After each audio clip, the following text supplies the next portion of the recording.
Mesdames, Messieurs, bonsoir et bienvenue dans notre édition en version française. Sans plus attendre, tout de suite, les titres.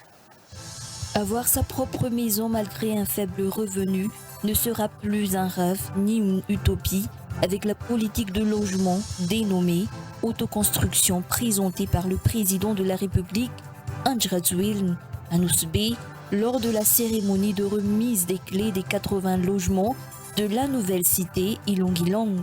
En effet, pour répondre aux besoins élevés des citoyens qui cherchent à être propriétaires d'une maison décente, l'État propose l'alternative de l'autoconstruction pour toutes les catégories de revenus et même pour les membres de la diaspora. Les longues coupures d'électricité qui se multiplient actuellement provoquent de grandes souffrances pour les patients, leurs proches ainsi que les établissements de santé. Ces derniers peinent à assurer une prise en charge correcte des malades. Certaines opérations chirurgicales ne sont pas encore réalisables à Madagascar en raison de l'insuffisance des équipements nécessaires pour réaliser ces opérations, alors que les médecins spécialistes sont déjà nombreux dans le pays, selon les médecins. Aux États-Unis, l'homme suspecté d'avoir tué 2 employés de l'ambassade d'Israël près d'un musée juif de Washington a été inculpé jeudi pour assassinat, selon les documents judiciaires.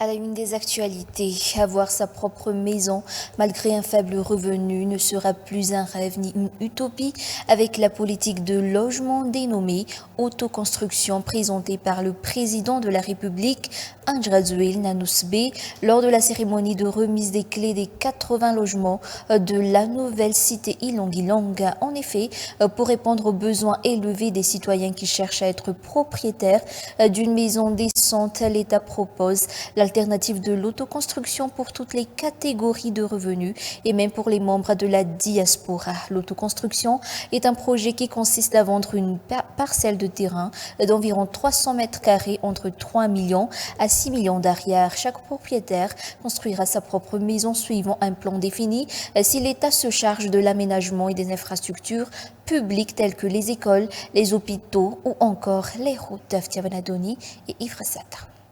Car avoir une maison est le rêve de tous et surtout un droit, et pourtant construire et avoir sa propre maison est encore un projet presque impossible pour la majorité de la population.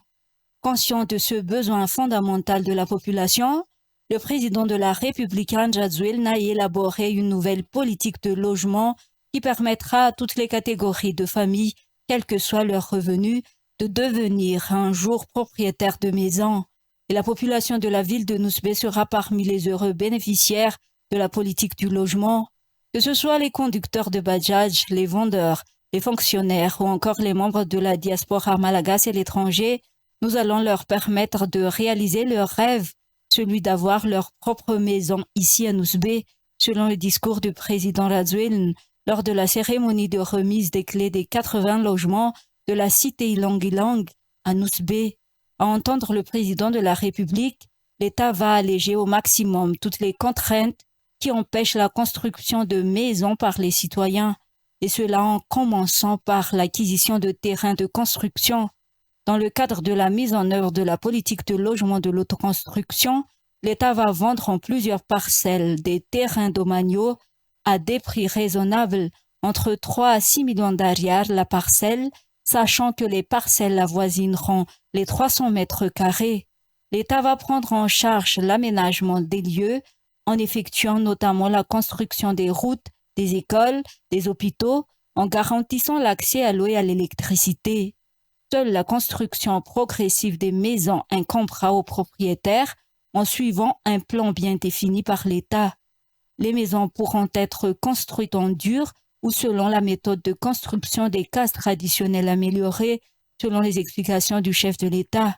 Andrazoul de préciser que le projet démarrera bientôt car le Conseil des ministres d'hier a déjà donné son feu vert pour que le secrétaire en charge des nouvelles villes et de l'habitat s'attelle à identifier les terrains domaniaux nécessaires pour le lancement du projet autoconstruction. La politique de logement du régime Razoul répond aux besoins de toutes les franges de la population. Les immeubles pour les hauts cadres, Les Chanmoura comme celle inaugurée ce jour à Nousbé pour la classe moyenne, l'autoconstruction pour les ménages à faible revenu et le projet en Kunanamiarna pour les sans-abri. Anjadzuel a remis ce jour leurs clés aux nouveaux propriétaires des 80 logements de la cité Ilanglang à Nousbé, si 3000 personnes s'étaient inscrites pour le tirage au sort. Un écart énorme qui démontre l'importance de la mise en œuvre d'une politique de logement sous le leadership du président Anjadzuel. Les longues coupures d'électricité qui se multiplient actuellement provoquent de grandes souffrances pour les patients, leurs proches ainsi que les établissements de santé.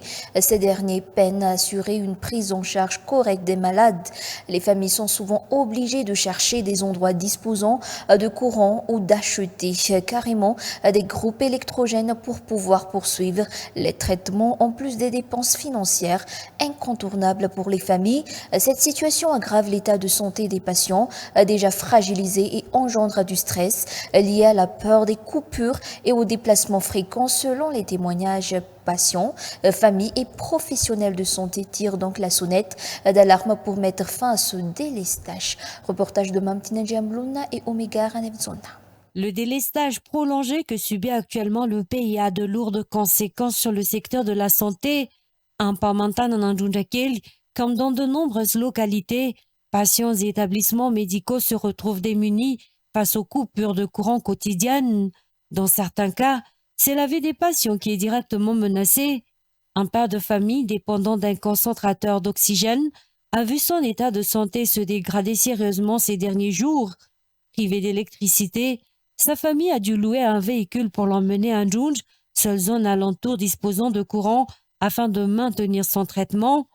Une opération coûteuse et éprouvante. À leur retour, le patient était visiblement affaibli selon les explications. En désespoir de cause, la famille a décidé d'acquérir un groupe électrogène, mais le coût du carburant, jusqu'à 35 000 arias pour 5 heures de fonctionnement, pèse lourdement sur leur budget. Avec 2 coupures par jour, les dépenses doublent rapidement, affirme ce proche du patient. Les établissements de santé privés ne sont pas épargnés. Dans un centre bien équipé aux abords d'un Pamantanan, les coupures empêchent désormais de recevoir convenablement les malades. Ce centre, souvent sollicité pour les examens médicaux, en partenariat avec le CSB local, n'est plus en mesure d'assurer ses services en continu. Les patients ne peuvent plus bénéficier de soins dans des conditions acceptables, déplore ce professionnel de la santé. Le personnel soignant alerte sur les risques croissants pour la santé publique. L'absence de solution d'urgence, la surcharge financière des familles et l'impossibilité de prodiguer des soins en toute sécurité reste un tableau alarmant. Face à cette situation, les appels se multiplient pour demander à l'État des mesures concrètes et urgentes. Il ne s'agit plus seulement d'un inconfort temporaire, mais le délestage met désormais des vies en péril, martèle cette sage-femme échographiste. Certaines opérations chirurgicales ne sont pas encore réalisables à Madagascar en raison de l'insuffisance des équipements nécessaires pour réaliser ces opérations alors que les médecins spécialistes sont déjà nombreux dans le pays. Selon les médecins, parmi ces interventions chirurgicales impossibles à réaliser à Madagascar figure la réparation d'une rupture de ligament croisé. Il y a également les opérations au niveau du cœur. Face à cette réalité, la coopération avec des médecins ou des centres médicaux à l'étranger, comme ceux à Maurice, devient une nécessité pour les patients et leurs familles. Ces centres médicaux, dont certains représentants sont dans nos murs actuellement, facilitent également les déplacements et la prise en charge des patients malagasy pour accélérer les traitements. Récit de Anchal Larsou et Omega Ranevzona. Le domaine médical évolue constamment, porté par des avancées technologiques, des découvertes scientifiques et des approches novatrices. En termes de compétences, les médecins, surtout les spécialistes, parviennent à suivre ce mouvement évolutif du monde médical. Mais le manque d'équipement reste un obstacle au traitement de certaines maladies et à la réalisation de certaines opérations chirurgicales. À cause de ces blocages, les patients sont contraints d'être évacués à l'étranger pour qu'ils puissent bénéficier d'un traitement médical adapté.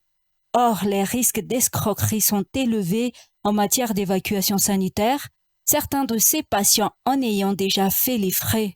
Pour éviter ces risques, les patients qui souhaitent se faire opérer à l'étranger coopèrent directement avec des centres médicaux dont les représentants viennent directement à Madagascar.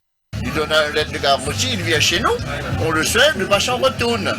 Mais après, petit à petit, vous payez quand vous prenez quelque chose dans les magasins, payez en mensualité. Parmi ces interventions chirurgicales impossibles à réaliser à Madagascar, figure la réparation d'une rupture du ligament croisé. Il y a également les opérations au niveau du cœur. Depuis le début de cette année, 25 patients malagasy ont été opérés par cette agence à l'île Maurice. Passons maintenant aux actualités internationales. Aux États-Unis, l'homme suspecté d'avoir tué 2 employés de l'ambassade d'Israël près d'un musée juif de Washington a été inculpé jeudi pour assassinat selon des documents judiciaires. Reportage de France 24. L'auteur de l'attaque survenue aux abords du musée juif de Washington, officiellement inculpé pour meurtre avec préméditation et violation de la législation sur les armes à feu. La police fédérale devrait aussi prochainement retenir d'autres charges pour terrorisme. Nous allons continuer à enquêter sur cette affaire en tant qu'acte terroriste et crime de haine. Et à mesure que nous le ferons, nous porterons des accusations supplémentaires chaque fois qu'elles seront justifiées et pourront être prouvées. Lors de sa première comparution, le suspect Elias Rodriguez, 31 ans, a refusé de s'exprimer sur ses motivations ou les circonstances de son passage à l'acte. Le FBI, qui a perquisitionné son appartement de Chicago, analyse actuellement un manifeste publié en ligne par le suspect peu avant son passage à l'acte. Dans ce texte intitulé « Une escalade pour Gaza, ramener la guerre ici », il s'attaque à la politique israélienne dans l'enclave palestinienne. L'enquête révèle également que le suspect a été membre d'un groupe nommé Parti socialiste et de libération. L'organisation d'extrême gauche s'est empressée de préciser qu'il n'y était plus affilié depuis plusieurs années et a condamné son attaque. Et voilà, c'est la fin de notre édition en version française. On vous donne rendez-vous à 19h30 pour la version malagasy. À tout de suite.